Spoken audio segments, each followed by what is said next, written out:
outro assunto que a gente tem que tratar, a gente já deu uma pincelada ontem, você trouxe aqui já algumas informações sobre a movimentação do PDT, que tenta se apresentar como a terceira via nesse momento em eleições no Brasil, mas também está despontando com algumas pré-candidaturas aqui no estado do Amazonas, né? Nós tivemos aí, por exemplo, o anúncio da candidatura de Caroline Braz, defensora pública, como pré-candidata ao governo do Amazonas, o ex-secretário de Educação aqui do Amazonas, Luiz Castro, ao Senado. Enfim, tem muita coisa rolando nessa movimentação, né, Rose? Sim, muita coisa. A gente tem, portanto, mais uma pré-candidata ao governo do Amazonas e temos um pré-candidato ao Senado. A gente já falou um pouquinho sobre a pré-candidatura ao Senado do Luiz Castro, do histórico do desempenho de urna dele, da votação dele na eleição passada e do contexto da possibilidade de ter um outro pré-candidato ao Senado, Amazonino Mendes, como é que isso ia bagunçar um pouco o jogo.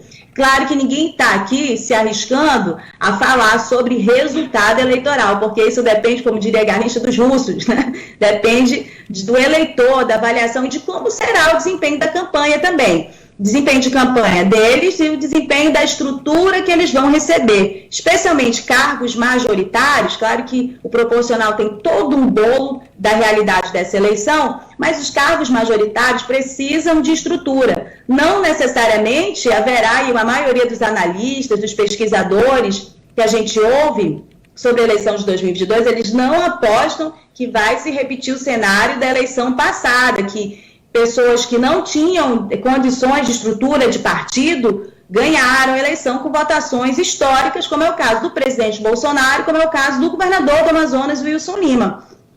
Então, uma candidatura majoritária, ela precisa de estrutura. É essa estrutura que, neste momento, o PDT não tem para oferecer para esses dois nomes que aparecem como candidatos ao governo, a Carol Braz, e ao Senado, Luiz Castro. O que acontece, o que eu consigo apurar de bastidores, falando de estrutura, por exemplo, o PDT, assim como outros partidos que são tradicionais, que têm força nacional, que têm nomes importantes nessa disputa nacionalmente, eles não têm estrutura no estado do Amazonas. E não conseguiram eleger vereador para a Câmara Municipal de Manaus na eleição passada, né, Rafael? Então, isso é muito importante. Aí o que acontece é que eles não tiveram estrutura para eleger um cargo de vereador. Isso é muito grave, porque a disputa majoritária e para o proporcional para esse ano, ela vai ter uma série de outros detalhes.